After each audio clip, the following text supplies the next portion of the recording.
I'm Corey, and this is the Hardcore Skeptic Examines.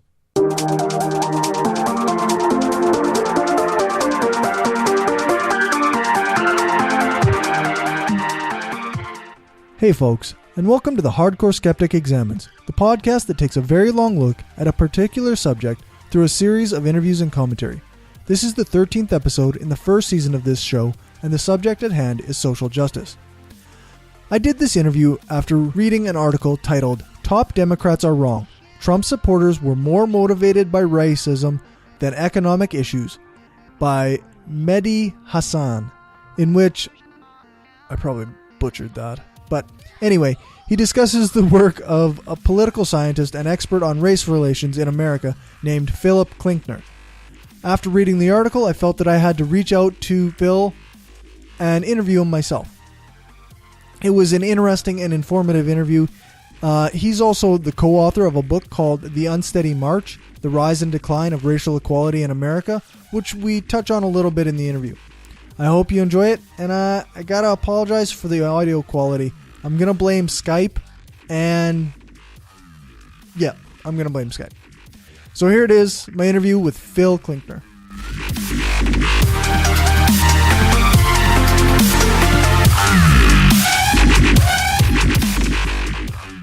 So I'll start off with an introduction. Who are you and what is your background? Well, my name is Phil Klinkner. I'm a professor of government at Hamilton College in upstate New York. I was grew up in Iowa. I went to Lake Forest College as an undergraduate. I did my graduate work at Yale. Before I was at Hamilton College, I taught at a place in Los Angeles called Loyola Marymount University. And I've been in Hamilton now for about 22 years. Okay, wow.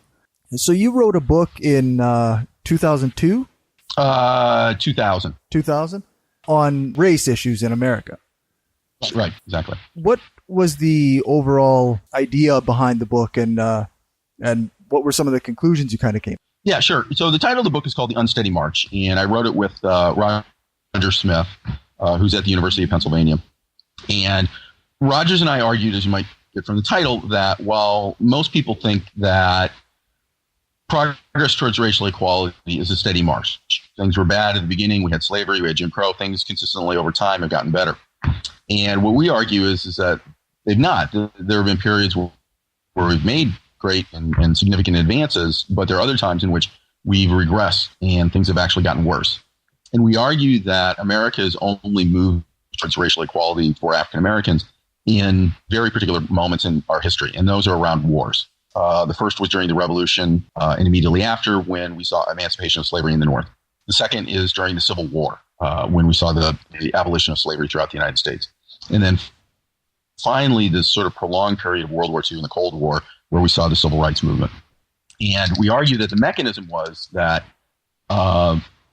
only during these particular wars, which are large wars, which required the nation to rely on the contributions of African Americans, in which we were fighting against enemy we saw as illiberal and not devoted to the same ideals of liberty, democracy, freedom that we were, that we felt pressured and compelled to provide a greater degree of civil rights for African Americans. And so the argument was that absent the pressures of the World War II and the Cold War, we were expecting to see a retrenchment, that we'd be moving, if not moving back, but certainly stalling out in the progress towards racial equality.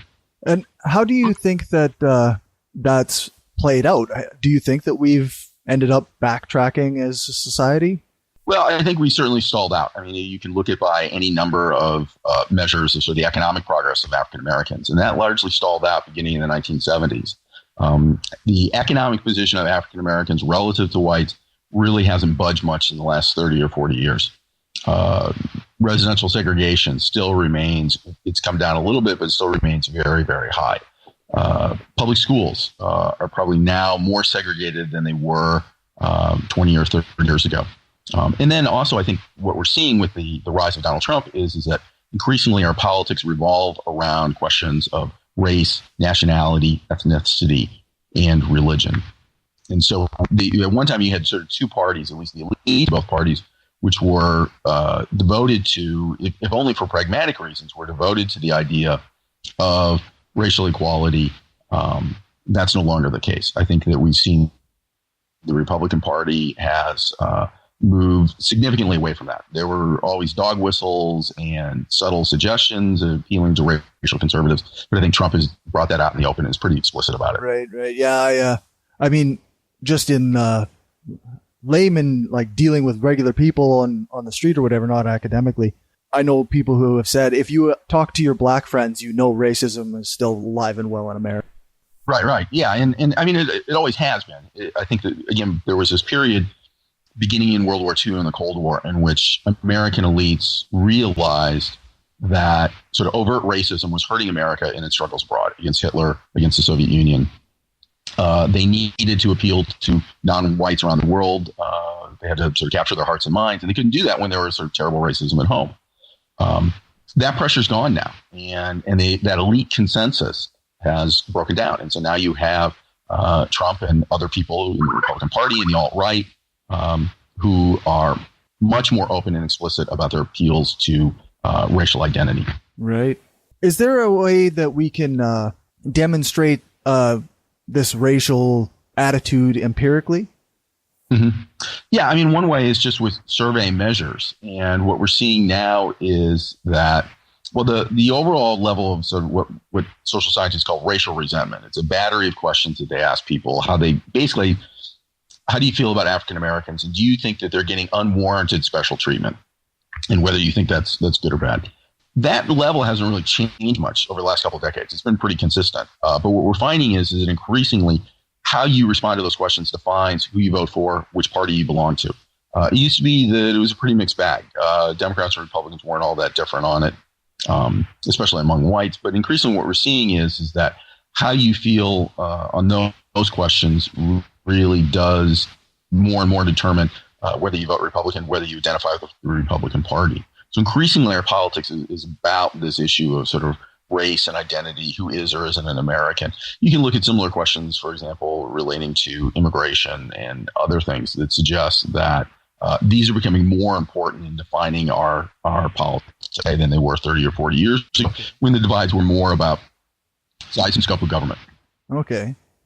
So quite often when I've had discussions about racism or whatnot, people claim that it's not a racial issue, it's economics is the issue. What do you think of that idea, that economics is the problem, not race? Well, I think it's both. I mean, so for example, I think that even we can go back and look at the New Deal period where you had this incredibly progressive set of economic policies that were put in place, but they largely left African Americans behind. In many ways, sort of exacerbated racial inequality. And obviously, race and economics can never be sorted out completely. One could imagine a situation in which we have a much more sort of progressive set of economic policies. We have Medicare for all and things like that. But nonetheless, we still have an immense amount of racism where racial differences still define us politically and things like that. So I'm a little sort of frustrated with people who say that it's one or the other. It's both. And I think that any attempt to sort of deal with racism in the United States has to deal with the economic situation, economic inequality. But at the same time, that by itself is not enough. We also have to deal with any number of racial measures. So what about the idea of identity politics splitting the left, as it were? Mm-hmm. Quite often you'll hear people talking about, oh, well, all this division about race, all this talk of race is actually making things worse. What do you think of that? Well, I mean, it depends upon how it's cast and things like that. But we heard this over 100 years ago when you had this populist moment, and the white populists became incredibly frustrated because they essentially got race baited, and they saw how race divided the party. And a few of those people recognized that in order to deal with the inequality that they faced, that they had to, deal with racial inequality. These were two sides of the same coin. On the other hand, you had people like Tom Watson, who were extraordinarily progressive when it came to economics, who realized that race was dividing the populist movement. It was keeping it from gaining greater power. So they became incredibly racist. Again, I don't think you have to pick one or the other, that we need to do both. And that if we're ever going to deal with the fact that we have a lack of progressive economic policies in the United States, we also have to deal with the fact that we have huge racial, ethnic, religious divisions in this country. And by the same token, if we want to deal with racial inequality, we also have to deal with overall economic inequality in this country. So saying, you have to do one or the other, you should do one or the other, means that you're probably going to fail on both. Okay. Do you think that some of these issues are going to be like maybe some of this racial division is going to be less extreme with upcoming generations with the education that's coming, or is this something that's going to stay the same, or is it changing? It's changing. It may be changing for the worse. There's no evidence that there's a decline in sort of the measure I call racial resentment. If it was just about sort of an older generation that had a series of retrograde views about race, over time they would die off, and we would see a decline in this. But we haven't seen a decline in it, which means that this set of ideas, this ideology, is replicating itself, and it's finding new adherents in a new generation. So I'm not. The other thing is that now we do have a case where Trump and other conservatives and Republicans are being much more explicit about this, and they're out there sort of priming people to think in racial terms. White people think in racial terms, and that has the ability to find adherents or to develop adherents. So I'm not particularly optimistic about at least the immediate future. I will say the one thing that we are seeing is that to the extent that the younger people are becoming more sort of racially tolerant, a large part of that is just sheer demographic change. It's that younger people are now becoming much more likely to be African American, Latino, Asian, and the percentage of whites in that young cohort is actually going down. Whether or not young whites are, say, becoming more liberal than their on racial issues than their predecessors, that remains to be seen. And there's some evidence that they are a little bit, but not sort of overwhelmingly. Okay. I wondered, how do you think that these kind of stats and demographics, how do they play into maybe the social justice activism that we seem to be seeing in the news lately? Playing out in what way? Well, like, are the stats actually being acknowledged, or are we just seeing grassroots organizations that have happened all the time in the past kind of thing, but have been squashed for various reasons and whatnot? Yeah. I mean, I think it's an interesting question of why we've seen this sort of upsurge of sort of activism around sort of race and civil rights issues. Black Lives Matter obviously being the most prominent about this. Right. And there are a lot of different theories about this and what's going on. And one is a sort of media-centered idea that suddenly now the reality of police violence, police brutality against non-whites is so much more apparent because of the ubiquity of cell phone video and things like that. That when you see it so immediately and directly through video, that it sort of spurs people. The other is a sort of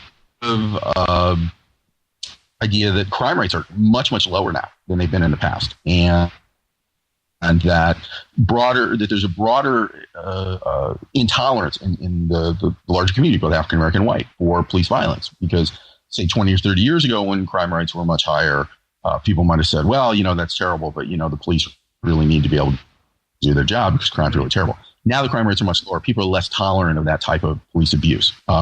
I have no evidence of this one way or the other. I'm just talking about different theories that have sort of been put out there. Yeah. Well, that's fair enough. A lot of these questions seem to come down to like less empirical data and more kind of value judgments, right? Yeah. I mean, there's another theory. People, again, I have no idea whether it's true or not. People put it out there. Is that we see sort of social movements develop in a time of sort of rising expectations. People expect things to be getting better, and therefore they ratchet up their demands. If you don't think you're going to get something, you're unlikely to ask for it. So if you're in an environment where you think that things are possible, you're more likely to ask for things. And perhaps the election of Barack Obama created rising expectations. That it created a notion that, hey, things could get better. And therefore, maybe we can start to demand some things that in the past we didn't think were possible to achieve, so we didn't even demand them. And so Obama sort of created an era of rising expectations. So, it could be a mix of all of those things. And like I said, it could be some things that I haven't even thought about or heard about. So do you think that the election of Barack Obama actually brought racism more out in the public, or did it kind of make it hide a little bit, or like What do you think happened there?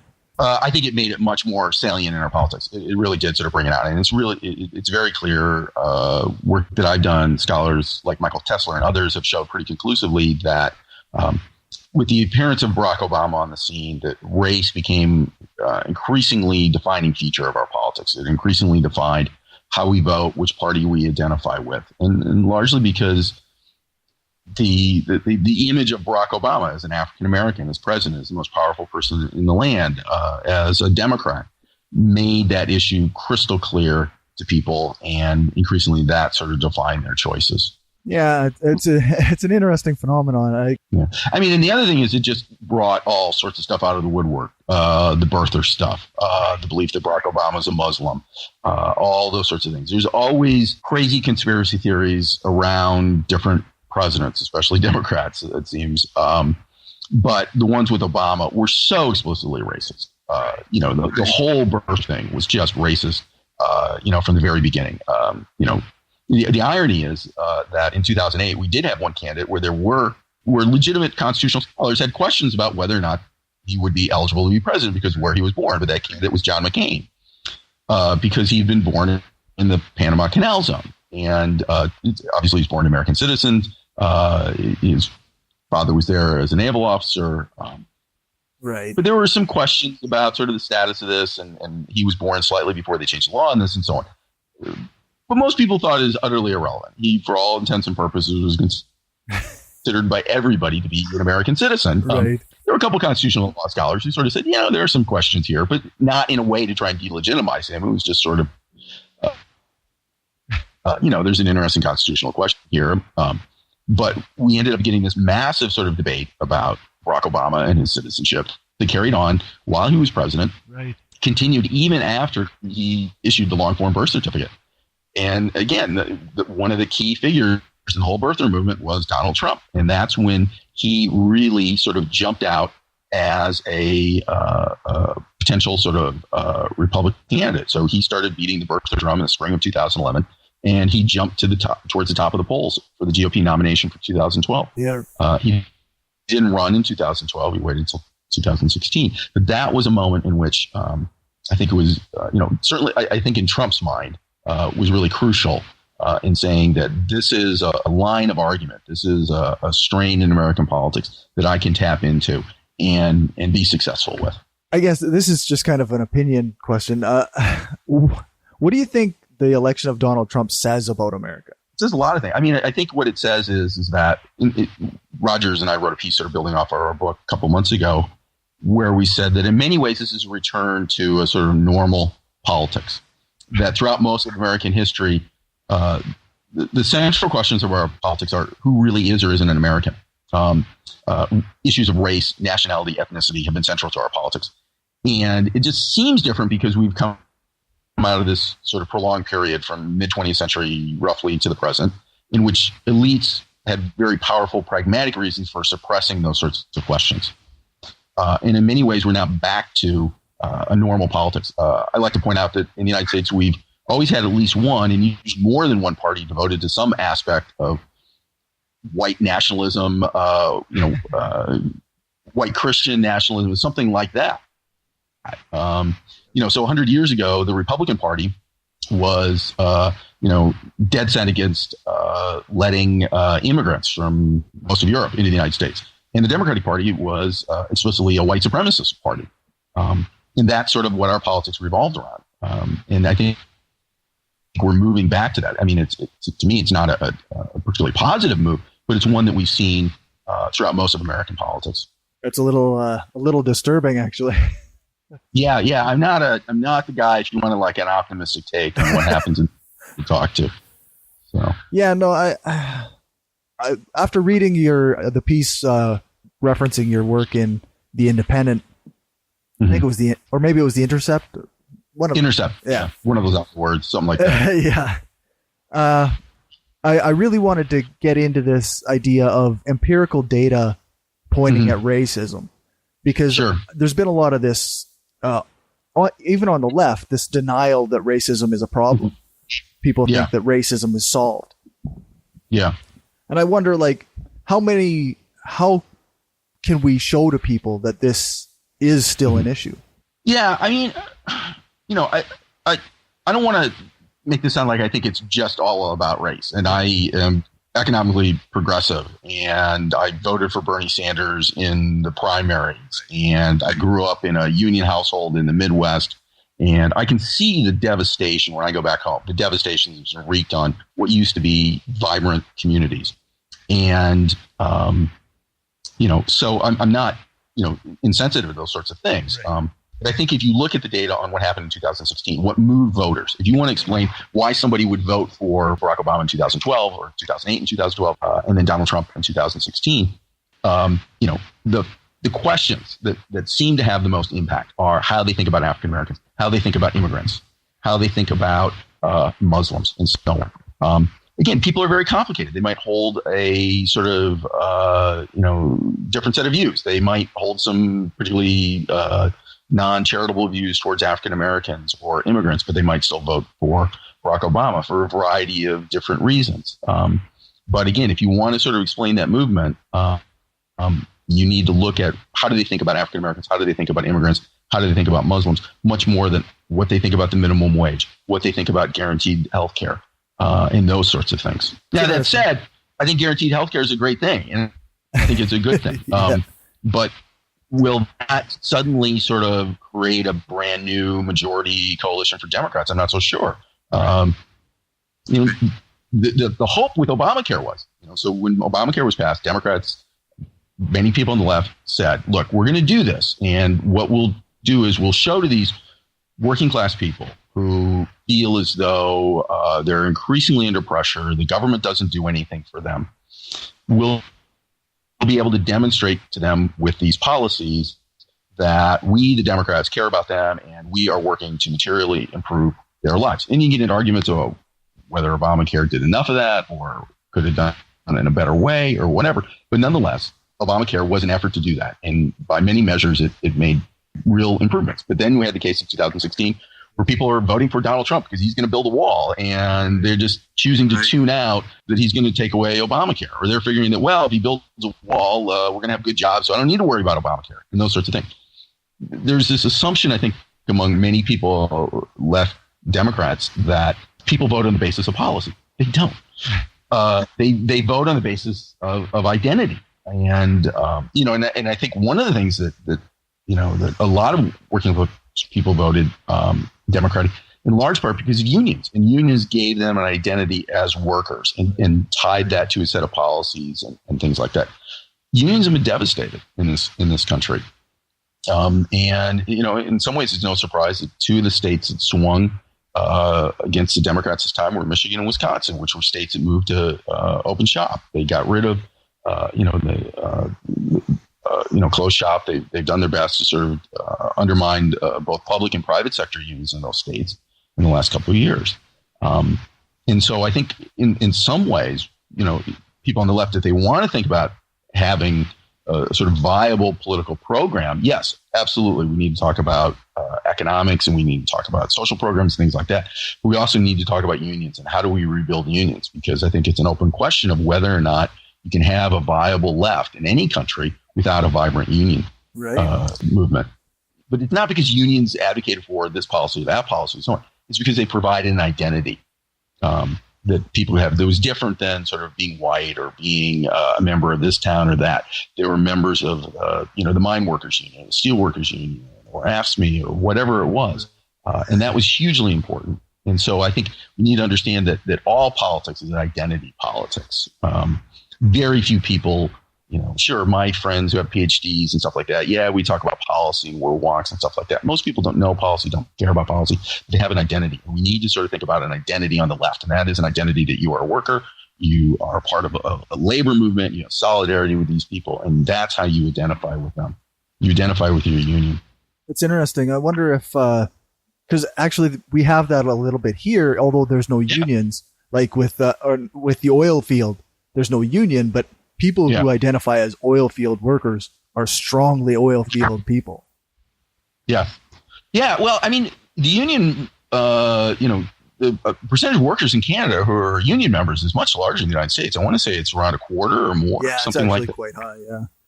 Yeah, where the United States, even at its height in the 19th, union members only made up about a third of the private sector workforce. Right.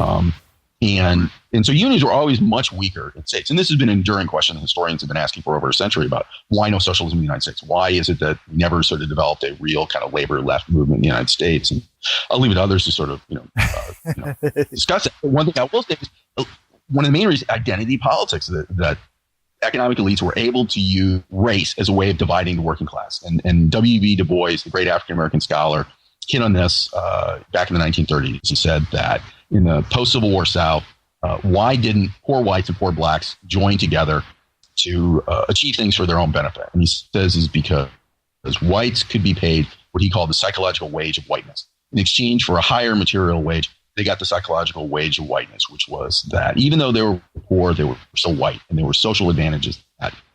And that needs to be understood. That needs to be understood. And in many ways, I think the rise of Trump is a movement among many whites to try and regain or reestablish that psychological wage of whiteness. They felt as though over the years, to some extent because of Barack Obama being president, they felt that wage had been devalued or decreased, and they wanted to reestablish it.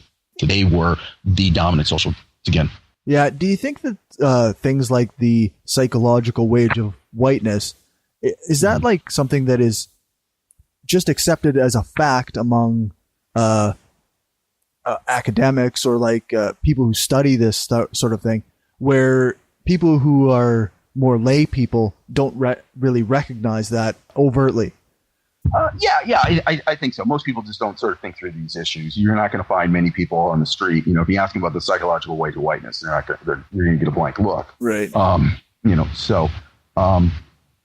But I think if you sort of have conversations with people and you sort of probe at them, they,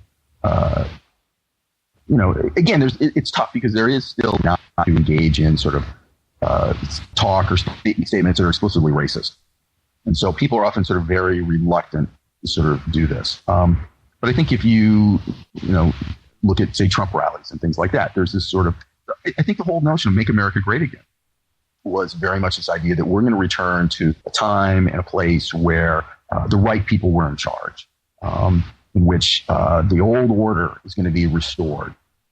And I don't want to say that's all about race. It's certainly not. Yeah. But and not every Trump voter is a closet racist by any stretch of the imagination. But I think that was a large element of it. So, and again, we see, little things, evidence, high school students at sporting events shouting Trump, Trump, Trump at opposing teams that are from predominantly minority schools and things like that. It's a way of sort of stating that, we're in charge. We're the ones who are calling the shots now. And we've seen any number of sort of, ugly racialized incidents after Trump's election and during the campaign, where people, sort of lose their cool and explicitly say, hey, now Trump's president, you're just gonna have to suck it up. Right. Or, say this now that Trump's president. Yeah. Yeah. It's, I don't know. It's an odd thing to think of, this idea that suddenly even just chanting the name Trump can demonstrate, oh, well, we're superior to you now. Yeah. And, and the other thing is, I don't want to say that it's explicitly a racial thing. I think that many people, many whites have begun to have associated for a long time being white with a certain set of behaviors and standards, nicely manicured middle-class lawns, certain behavior that you play hard, and you work hard and play the rules. You have a certain sense of sort of personal decorum and all these sorts of things, and many African Americans, do all those same sorts of things, but it became associated with a certain type of behavior and things like that, and that they, to a large extent, sort of associated behaviors not like that with non-white communities, in large part because that these were extraordinarily poor communities and they were segregated communities and so on. And really this whole notion of sort of, the white middle-class suburb was something that was defining of whiteness, and what they saw as whiteness was something that was created by segregation, created by law and things like that. But they associated it with whites. And so therefore, in theory, African Americans could also have types of behaviors and attributes. So it wasn't clearly racialized in people's minds, but it certainly had huge racial overtones. And also the inability of African Americans, many African Americans, to achieve those standards were because of sort of either explicit or implicit forms of racism. Right. Yeah, I was going to say, like, I wonder how much implicit bias there is in some of this, or like implicit racism that people don't realize is there, but seems to be playing a role in society anyway. Yeah, I don't know. You have to talk to the psychologists about that. I mean, most people do not consider themselves to be racist. They consider themselves to be sort of fair-minded and so on. The measure I like to sort of look at, and one that social scientists have used for a number of years, is what's called racial resentment. I think that term racist is really sort of very loaded, and you got to be really careful about that. And it really is this sort of psychological term and so on. Racial resentment is a series of questions that gets at the idea of, to what extent do you think that African Americans are receiving unwarranted special favors? So the questions are, I'm trying to remember them here. I don't have them in front of me. The Irish, Italians, and Jews sort of moved ahead without special favors. Americans should do the same. There's a sort of flip side question, which is that generations of slavery and discrimination have made it harder for African Americans to get ahead in life. And you can agree or disagree with that. The other question is, it's really just a matter of some people not working hard enough or something like that. I can't remember exactly now what the questions are. So it's not, this idea of, whether that's racism or not, I really don't want to get into that. It's really this question whether or not they think that African Americans are getting unwarranted special favors, and that they should be treated the same way as everybody else, but they're sort of refusing to act the same way and are expecting special treatment when it's undeserved. That's an interesting. So that's kind of like asking people what they think of affirmative action in a sense. It doesn't ask that question explicitly, but it does sort of talk about, special favors or special treatment or things like that. Affirmative action, you might say that, I think we should do things to aid African Americans, but affirmative action is just a bad policy because it's narrowly tailored, or whatever. Right. So, and also affirmative action has just become such a loaded term that, I'm not sure that sort of necessarily gives you as good a response as this one does. And like I said, social scientists have been using those questions for a number of decades. And what we've seen is it's over the last 20, 30 years is pretty much every presidential election, boop, boop, boop, boop, boop. Yeah. It becomes a more important predictor of how people vote and which party they identify with. Right. And it's been going up really since 2000.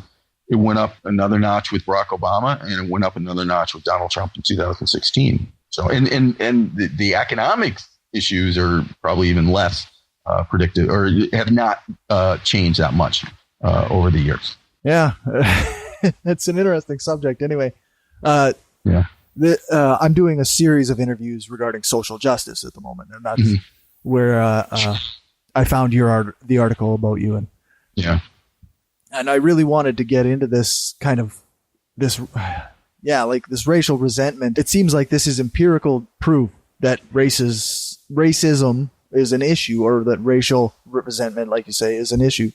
And I'm interested in learning more about this. Here I've got the questions. So it's 4 questions they've asked. Okay. And they are: over the past few years, black people have gotten less than they deserve. And you can agree or disagree. You can strongly agree, strongly disagree. So you've got a range of responses there. Or you can neither agree or disagree. You can just sort of be neutral. The next question is: Irish, Italian, Jewish, and many other minorities overcame prejudice and worked their way up. Black people should do the same without any special favors. It's really a matter of some people not trying hard enough. If black people would only try harder, they could be just as well off as white people. And then finally, generations of slavery and discrimination have created conditions that make it difficult for black people to work their way out of the lower class. And so people can respond. Again, they can agree or disagree, and they can agree or disagree strongly, and they can be neutral. So you get a range of opinions on that. And you take all those positions, you put them together, and you get a roughly a 16-point scale. And so somebody could take the most sympathetic view towards African Americans, and they would be down at 0.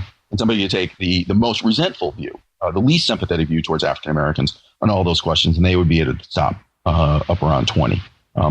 What's interesting is that level hasn't changed over the last couple of decades very much. It just kind of bounces around in sort of, the average level. But what we're seeing is increasingly Democrats are found on the lower end of the scale. Increasingly Republicans are found at the higher end of the scale. Which I suppose one could expect. If you expect. want to explain why, yeah.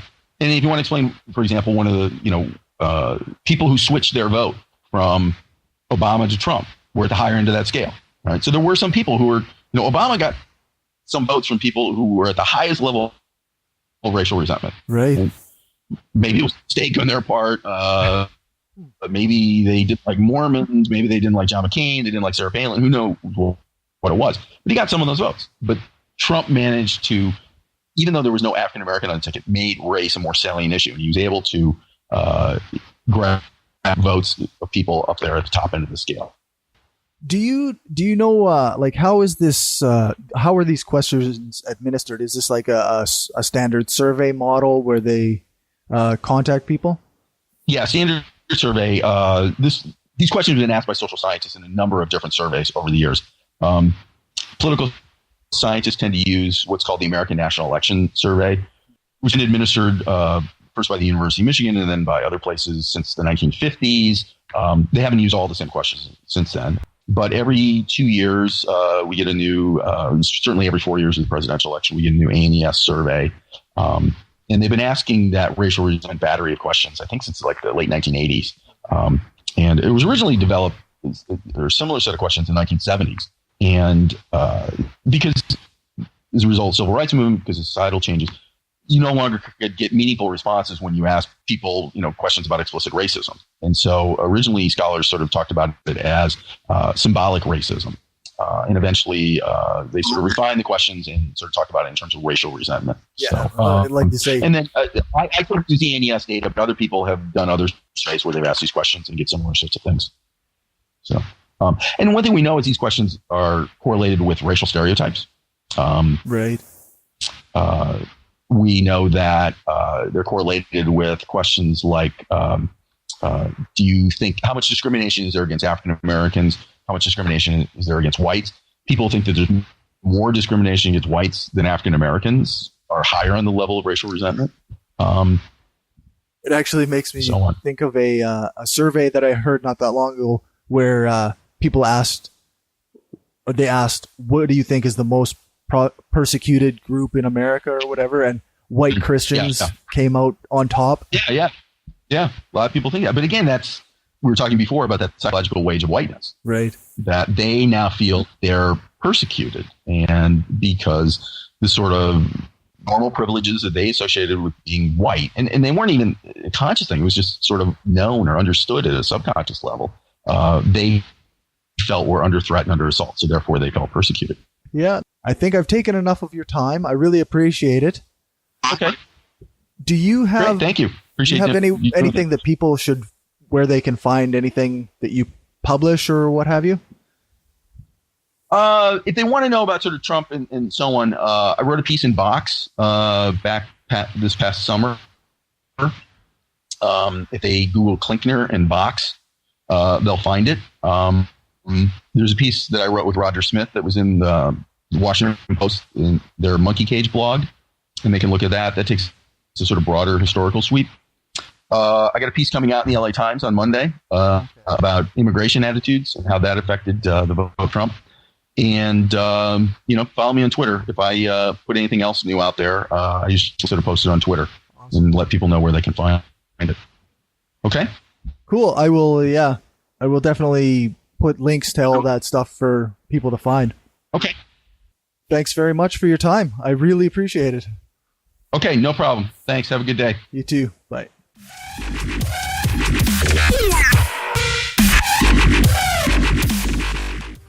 So that was my interview with Philip Klinkner.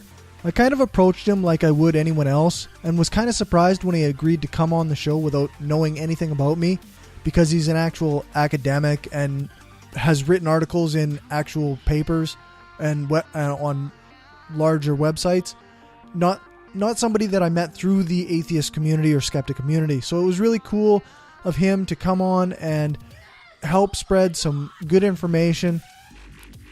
I really appreciate it. I have a ton of links for further reading, and I think that I'm still missing some that would be relevant, but if you have some links or can find some links that you think apply to this interview, send them my way. I'll throw them in the show notes.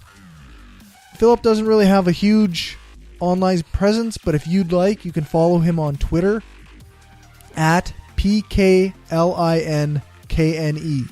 or search for Phil Klinkner, spelled KLINKNER.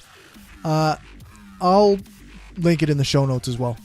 Before I end the episode, I want to remind you about our conference project. My co-host on Brainstorm, Angela, the Shift to Reason planning team, and I have a GoFundMe with a goal of $5,000 to get our conference going. This money will help us book and pay for the conference and venue and flights for speakers without having to go into too deep a debt to do it. Donations will go towards your purchase of a ticket or multiple tickets, depending on how we end up pricing things out. We're committed to doing a positive, skeptical conference with a pro-social justice spin, featuring a diverse range of speakers, covering a variety of topics, and we want to provide a harassment-free environment. You can support the upcoming Shift to Reason conference at gofundme.com/Shift to Reason Conference 2018, with dashes in between Shift to Reason Conference and 2018. As for anything else, you can email me at mail@brainstormblog.net. You can find more of these episodes at Spreaker.com/show/The Hardcore Skeptic Examines. You can find me on iTunes, Stitcher, Google Play, and just about anywhere else you find podcasts. Make sure to follow me on Twitter at Hardcore Skeptic, and like my page on Facebook at facebook.com/Hardcore Skeptic. Thanks so much to my new patrons, the Utah Outcasts and Leto Anor. Leto Anor? Apologies if I'm pronouncing that incorrectly. Your monthly donations help keep the show going. If you want to support my work, you can become a patron at patreon.com/Hardcore Skeptic. A huge thanks to my long-term patrons as well: Larry Wilson, Chris Watson of the Podern Polymath podcast, and Trav Mamone of the By Any Means podcast. Remember to check out my other show, The Brainstorm Podcast. You can find that at thebrainstormpodcast.com and brainstormblog.net. Music for this episode is Scary Monsters and Nice Sprites by Skrillex and was used under the SOCAN license to play. You can find out more about SOCAN on my website, brainstormblog.net, on the SOCAN license page. Thanks for listening, and remember, the truth matters.